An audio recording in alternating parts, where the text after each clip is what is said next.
you're looking for with the glycemic index, it'll come up with a number. And I wouldn't go too crazy with that, because when you consume proteins and fats, you kind of balance, it does balance itself exactly. out. It's just, it's a nice alternative to eggs every morning.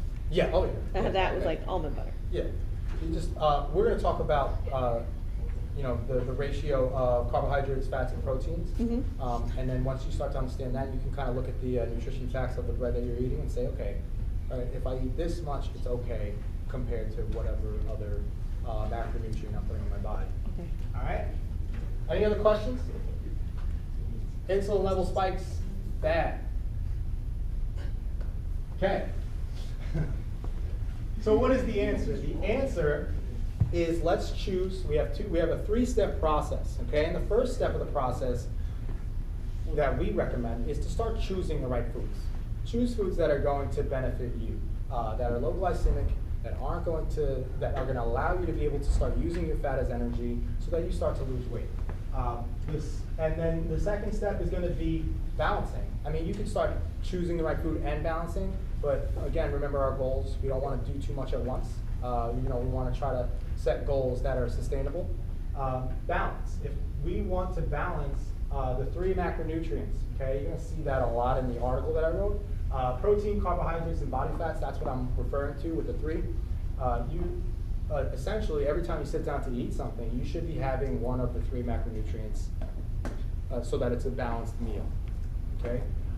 But what we're going to talk about now is step 1. We have a 3-step process, and the goal with each process is to find a sustainable way of eating, okay? We don't want something that's going to help you drop 20 pounds for your wedding in a month, and you're golden, and then after your wedding you gain it all back. We want something that is going to gradually help you get back to a healthy lifestyle so that you can live a long and healthy life. That's our goal. If your goal is to lose 20 pounds in a month, when you come here, I'm going to keep that in mind and obviously help you towards that goal. You know, that's the service we provide. But we have a secret goal for you, and that's for you to live a long and healthy life. Okay? That's our secret. Can't share that with them. All right? That being said, it takes months or even years to find what works for your nutrition goals. My first time doing paleo was in 2009. Okay? And after doing it for a month, I did not look the way I look today. Okay? Today, I am not happy with the way I look. So it's always evolving. I'm always changing my nutrition. I'm always looking for ways to make it better. All right? So 9, 10, 11, 12, 13, 14, everyone knows I'm bad at math. It's been 5 years. My journey has been 5 years with just nutrition. I was working out since 2006. It took me 3 years to even consider adding nutrition to my diet. So if you add up all those years, you know, if you do this challenge and in 6 weeks you're not happy with where you are and you're like, oh, this diet doesn't work for me. Well, you only gave it 6 weeks, okay? Give it some time. Evolve with it. We want you to live a long and healthy life. Step 1, questions? All right. Step 1 is an experiment, okay? You are going to eliminate, this is called elimination. You are eliminating foods that are unhealthy. We recommend 6 weeks, okay, to really feel it. Did I write down the recommendation? Where is it? All right, so you have a good food, bad food list. The good food, bad food list, all right, has foods for our recommended way of eating. And our recommended way of eating is written in your article, and I'll say it right here. You need to base your diet on garden vegetables, lean meats, nuts and seeds, little starch, no sugar, no grains, and no dairy, okay? Also, avoid foods that are processed and foods that have preservatives. Food is and should be perishable, okay? If it's not real, don't eat it, okay? So that's the paleo diet. That's the step 1 process. We recommend the paleo diet, all right? Is there anyone that does not know anything about the paleo diet and needs me to explain it in full detail? Good. You guys have been here before. Thanks. All right, so paleo. Google paleo and read up. That's how I started my nutritional journey. I read, and I don't like to read. I hate to read, usually. But the paleo diet really gets us back to eating the way that our bodies are kind of predisposed to eating. So it's a really good, it's really good to kind of immerse yourself in a little bit of paleo so you understand. All right? Step one, clean out your pantry. If it's in your food and it's not on the good food list, get rid of it. Don't trust yourself. It will be 11 o'clock at night and you're going to be in bed and you're going to like think about those saltine crackers you have inside of your cabinet, buried deep inside of it. And you're going to go and you're going to get it. It happened this week, actually. That's why. You've never eaten salty crackers before? Why can't it be like donuts? It's You could have said like a bag of like, No, exactly what you're cooking.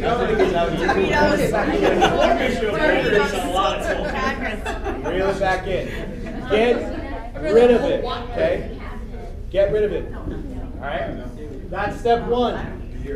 Step two.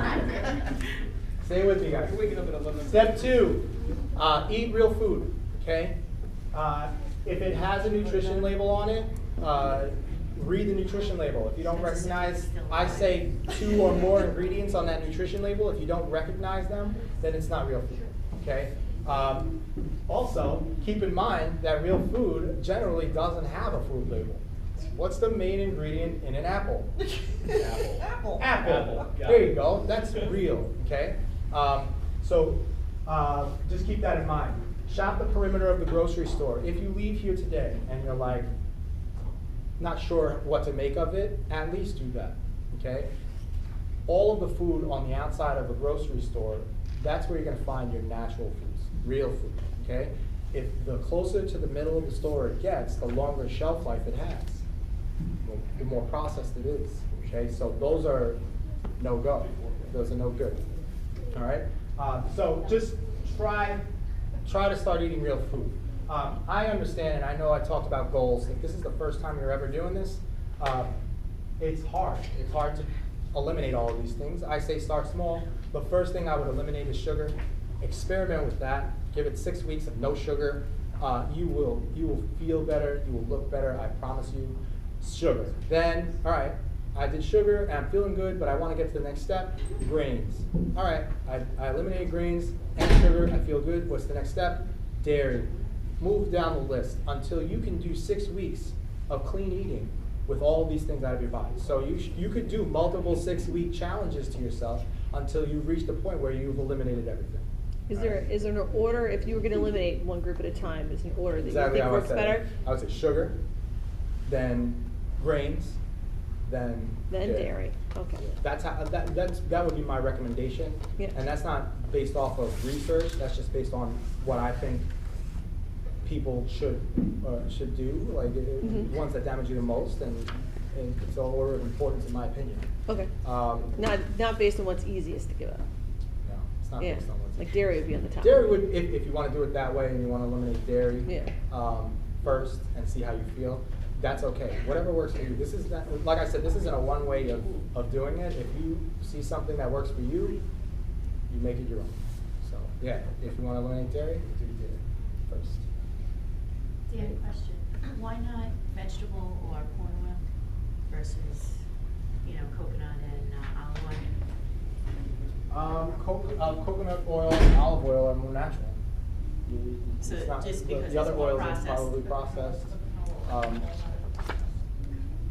Does coconut oil come as an oil, or does it come as like a? They do come in liquid form. They do. I actually bought a very big, because it's. So I've seen it pretty in more of the expensive. solid type of. Yeah, not solid, they but, do. you know. They do come in, but Lucky Vitamin, online, they sell a very big, like, tub. I forget how many, it's big. And I think it was maybe $25, but that has lasted me a few months. Okay. Instead of the small ones, they're usually like $10 each, so it ends up being. Oh, 26 minutes already. All right, yeah, camera's rolling. I want to make sure that I'm not boring you guys too much. And once it's off, I'll answer all the questions. So step one is the experiment. 6 weeks, clean eating. And keep doing the 6 weeks until you eliminate all the bad stuff from your diet. Any questions about step one? All right, step two. I would not move on to step two unless you've done 6 weeks of clean eating. So if you've done our challenges before and you're not sure where to start and you kind of fell off the wagon a little bit, go back to step one. Just make it simple for yourself. Go paleo. You can start to balance a little bit, but go paleo. All right, this is step 2. Step 2 is more about balancing. You know what you should be eating. You know how to choose the right foods. All right, you're balancing. We recommend when you start balancing that your plate, every time you sit down and eat, should have 30% protein, 30% fats, 40% carbohydrates, and we know the good carbohydrates to choose from. All right, and that's every meal, even a snack. Okay, so if you sit down to have a snack, let's say you want to have a hard-boiled egg, you should be having a banana and almonds. Does that make sense? Yes. Protein, vegetable, and fats, carbohydrates and fats. So like you're saying here, like if you have you're saying broccoli and grilled chicken, you're missing the fat. If you like saute the broccoli in a little olive oil and squeeze fine. lemon, that's For like step that 2, gets that fat? For step 2, that's definitely acceptable. Okay. Absolutely. You could throw almonds on it, or you could sprinkle like, you could sprinkle olive oil over it. Yeah. Some kind of healthy fat. Okay. Okay. Also, you can start to experiment with some of those foods you eliminated. I'm Hispanic. My family ate rice all my life. I have no negative effects to rice unless I overeat on it. Then I feel like crap. But if I'm portioning my rice and I put it into my diet, I actually eat rice right now in my diet. I don't have any bad reactions to it. So if you're kind of used to eating white potatoes and you like white potatoes, you can include that in your diet. But again, it's going to be portioning. That you're not going to have. You don't want to overeat on it. You want to make sure that your portions are good. Okay. So again. So when you reintroduce these foods, so let's say you reintroduce rice. Yeah. How often do you eat rice a week? Me? It depends on the week. Like I have rice and quinoa. Those are my 2 grains that I include, and every meal has it in it. But I'm weighing and measuring my Right. food. So I'm on step 3 right now. But if you're doing this, I would say after you've done eating clean for 6 weeks, do it for a week. And if you feel like crap, you know that food's not good for you. Right. But if you, let's say, don't do this. Let's say, all right, I've done 6 weeks of clean eating. I'm going to add grains back to my diet, and I'm going to add dairy back to my diet. And then note the effects after a week. If you feel any negative effects, how are you going to be able to determine if it was milk or Right. grains? Like, you know what I mean? Right, you have to do one at a time. One at a time. Yeah. Note the difference. Most people will feel bloated. Mhm. Most people will feel sick. You know, and if you feel that way, that's a message to you. This is not good for me. I should not be eating this, or I should minimize it even more. Mhm. All right. That's the experiment. Okay. And again, it could take weeks. It could take another 6 weeks in this area. Any questions about step 2?